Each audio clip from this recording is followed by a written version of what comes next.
चला समझ ले। आज तो मैं ये थोड़ा कम समझ में आएगा क्योंकि हम लोगों ने एक डायग्राम को भी पढ़ा नहीं है, बनाया नहीं है ना। इसमें जो वर्ड्स हैं जोना पेलुसिडा वगैरह है ना, और एक बर्ड होगा इसमें कोरोना रेडिएटा वगैरह, ये आप लोगों के माइंड में नहीं आएंगे कि ये बर्ड है कहाँ। ठीक है, ZP3 रिसेप्टर, ये आप लोगों के माइंड में नहीं आएंगे ये वर्ड अभी, है ना। कहाँ है ये, कहाँ की बात हो रही है, क्या बात हो रही है। ठीक है, तो कल हम ये वाला डायग्राम पढ़ेंगे, ये वाला है ना, ये वाला, इसमें मिलेंगे ये सारे के सारे बर्ड्स डायग्राम में। ठीक है, तो यहाँ समझ में तुम लोगों को फिर आ जाएगा कल से अच्छे से ना। चलो देखो, तो अपन एंटर कर रहे हैं अगले टॉपिक में, और टॉपिक का नाम क्या है तुम्हारा, है टॉपिक क्या था, फर्टिलाइजेशन। मैंने ऊपर से हटा दिया है ना, निषेचन। निषेचन क्या होता है, शुक्राणु है ना, यानी कि स्पर्म और ओवम इन दोनों का मिलना क्या कहलाता है तुम्हारा, फर्टिलाइजेशन कहलाता है। और जो बनता है ना, उसको अपन क्या कहते हैं, जायगोट, यानी कि युग्मनज। क्या कहते हैं, युग्मनज। ठीक है, इसकी प्लॉइडी होती है एन, इसकी प्लॉइडी होती है एन, और इसकी प्लॉइडी क्या होती है 2n। ठीक है, यानी कि 23 गुणसूत्र इसके, 23 गुणसूत्र इसके, और ये हो जाता है तुम्हारा जायगोट के कितने 46, यानी कि 40 गुणसूत्र। एन का मतलब क्या है, हैप्लॉइड, हैप्लॉइड, और 2n का मतलब क्या है, डिप्लॉइड। तो जब एक अगुणित यानी कि हैप्लॉइड स्पर्म यानी कि शुक्राणु, हैप्लॉइड ओवम यानी कि अगुणित अंडाणु से मिलता है तो क्या बनता है तुम्हारा, डिप्लॉइड जायगोट बनता है, यानी कि द्विगुणित युग्मनज बनता है। इस प्रक्रिया को हम क्या कहते हैं, फर्टिलाइजेशन कहते हैं, यानी कि निषेचन कहते हैं। ठीक है, यही मैंने लिखाया था। निषेचन को ऐसे समझो जैसे कि कोई स्पेशल कमांडो है जिसको हमें किसी स्पेशल मिशन पर क्या करना है, भेजना है, तो उस कमांडो को वैसे ही भेज देते हैं क्या मिशन पर, या उसकी तैयारी होती है ना, तैयारी होती है ना, पूरी पूरी प्रॉपर उसको ट्रेनिंग दी जाती है। आप लोगों ने धुरंधर देखी होगी, है ना, देखिए धुरंधर। हाँ, तो धुरंधर में वो जो व्यक्ति है उसकी भयंकर ट्रेनिंग होती है, मूवी में ट्रेनिंग उसकी दिखाई गई है, मतलब भयंकर तरीके की दिखाई नहीं गई है, लेकिन कैसे उस तरह को उसको जेल में से निकाल करके उसको एक हाई प्रोफाइल आदमी ट्रेंड करता है, उसको स्पाई बनाता है कि तुझे जाकर के पाकिस्तान में क्या करना है और कैसे अपने मिशन को, है ना, कामयाब बनाना है। वो फिर यहाँ से ट्रेनिंग लेकर के वहाँ जाता है और जा कर के वहाँ कैसे स्पाई का काम करता है ना। तो एक शुक्राणु का काम कुछ ऐसा ही है ना।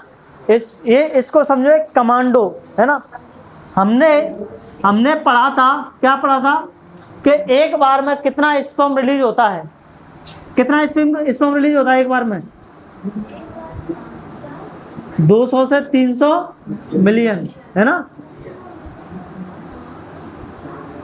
कितना, 200 से 300 मिलियन, 200 से 300 मिलियन स्पर्म्स में से यहां तक अंडाणु तक कितने पहुंच पाते हैं, पता है आप लोगों को कितने पहुंच पाते हैं? 10,000, 10,000 ये पहुंच पाते हैं 200 से 300 बस।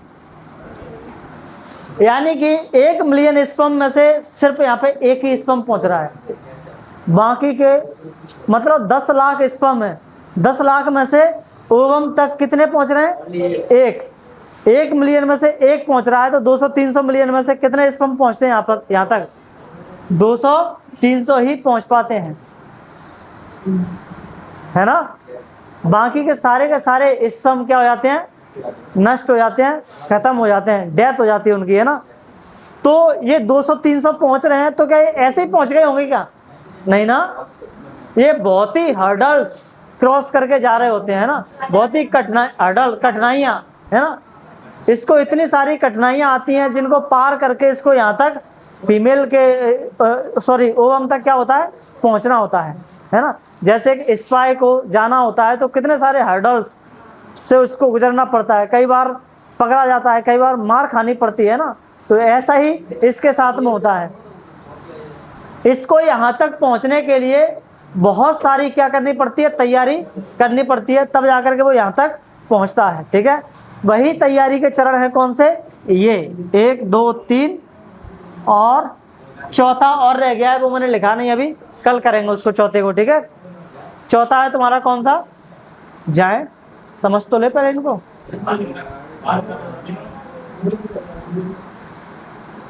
वैसे मेन 3 ही है, लेकिन और एक और चौथा जिसको अपन कहते हैं कॉर्टिकल रिएक्शन। कॉर्टिकल रिएक्शन है ना, कल पढ़ेंगे उसको कॉर्टिकल को। ठीक है, पहले इनको समझ लेते हैं। तो जब जैसे ही कॉपुलेशन होता है, कॉपुलेशन का मतलब है संभोग होता है, यानी कि सेक्सुअली इंटरकोर्स होता है, तो सारे के सारे स्पर्म यानी कि 200 से 300 मिलियन स्पर्म फीमेल की वजाइनल ट्रैक्ट में क्या हो जाते हैं, योनि के अंदर वो चले जाते हैं। लेकिन क्या हर एक स्पर्म यहाँ तक पहुँचेगा, नहीं पहुँचेगा। तो इससे पहले इसको क्या करनी पड़ती है, तैयारी करनी पड़ती है। इसी को अपन कहते हैं क्या, योग्यता प्राप्ति, यानी कि कैपेसिटेंस। ये कैसे करता है, 2 चीज़ें करता है ये, है ना। इसमें शुक्राणु के सिर पर कोलेस्ट्रॉल होता है और ग्लाइकोप्रोटीन होता है, उसको पहले ये क्या करता है, हटाता है, और वहाँ पे ऐड करता है क्या, कैल्शियम आयन। क्या ऐड करता है, कैल्शियम आयन। तो पहले इनको हटाएगा और कैल्शियम आयन को क्या करेगा, ऐड करेगा, जिसकी वजह से शुक्राणु की स्पीड क्या हो जाए, बढ़ जाए, स्पर्म की स्पीड क्या हो जाए, बढ़ जाए। तो पहला काम समझ में आया। पहला काम क्या है उसका, कैपेसिटेंस। कैपेसिटेंस में क्या करता है, खुद को तैयार करता है जोर से आगे बढ़ाने की, है ना। ध्यान रखना, कोलेस्ट्रॉल और ग्लाइकोप्रोटीन को हटा करके क्या ऐड करता है, कैल्शियम आयन ऐड करता है। ठीक है, दूसरा काम होता है इसका, हाँ कैल्शियम, ये तो तुम लोगों ने केमिस्ट्री में पढ़े होंगे ना, है ना।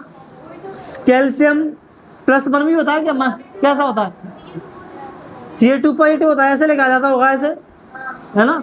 हाँ तो मैंने 2 बार प्लस लिख दिया, इससे क्या दिक्कत है, 2+ लिख लो इसको ऐसे, या 2+ लगा दो, है ना, 2+ या ++। ठीक है, हाँ।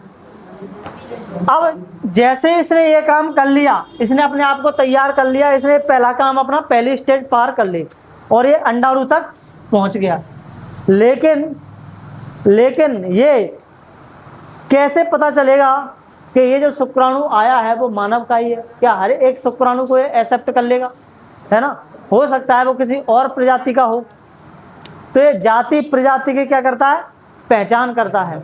अगर ये मानव का शुक्राणु होगा तो ही इसको एक्सेप्ट किया जाएगा, नहीं तो नहीं। मतलब सेम प्रजाति का स्पर्म होगा तो ही उसको क्या किया जाएगा, एक्सेप्ट किया जाएगा। देखो भाई यहाँ पे लिखा हुआ है, अंडाणु की सतह पर उपस्थित फर्टिलाइजन प्रोटीन और शुक्राणु के सिर पर उपस्थित एंटी फर्टिलाइजन आपस में ताले चाबी की तरह क्या हो जाते हैं, जुड़ जाते हैं ना।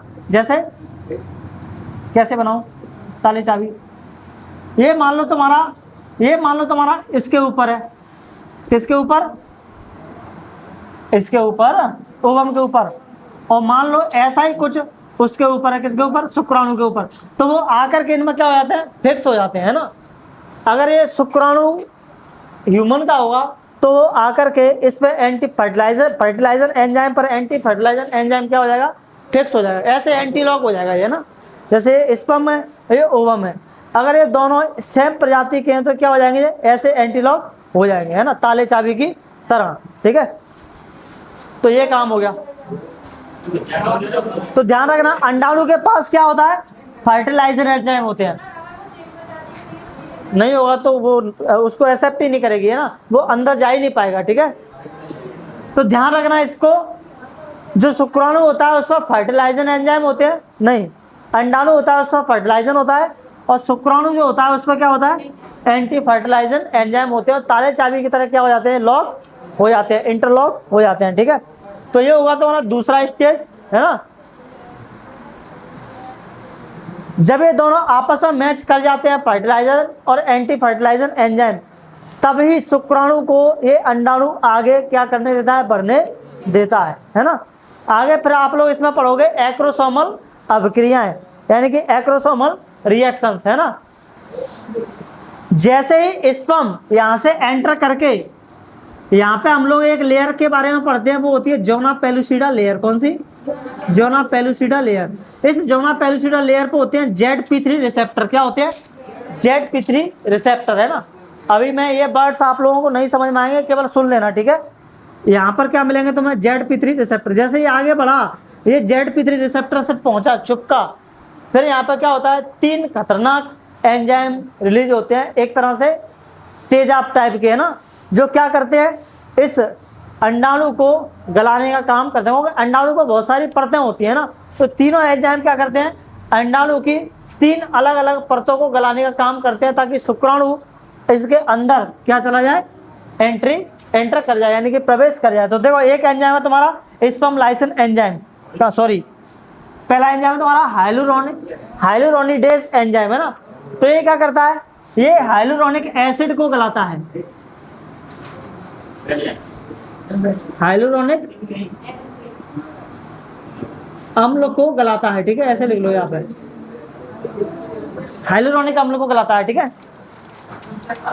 यहाँ पर हमें हाइलुरोनिक एसिड देखने को मिलेगा, मैं आप लोगों को कल बताऊंगा इसका डायग्राम बना करके, वो उसको क्या कर देता है, गला देता है, ठीक है। उसके बाद तुम्हारा मिलेगा कोरोना पेनिट्रेटिंग एंजाइम। ये क्या करता है, ये जो कोरोना रेडिएटा होती है उसको गला देता है ना। और फिर मिलेगा तुम्हें zona pellucida enzyme. Zona pellucida zona lysin या एक्रोसिन एंजाइम, है ना। ये क्या करता है, ये तुम्हारा जोना पेलुसिडा को गला देता है। तो 3 अलग अलग चीजों को नष्ट करने का काम कर रहे हैं कौन, ये तुम्हारे 3 एंजाइम, ताकि शुक्राणु आसानी से आगे बढ़ सके, ठीक है। हाइलुरोनिक एसिड होता है एक गोंद की तरह, है ना, उस गोंद को ये क्या कर देता है, एकदम से घोल देता है, एकदम से पिघला देता है उसको, है ना, ताकि शुक्राणु आगे आसानी से जा सके, ठीक है।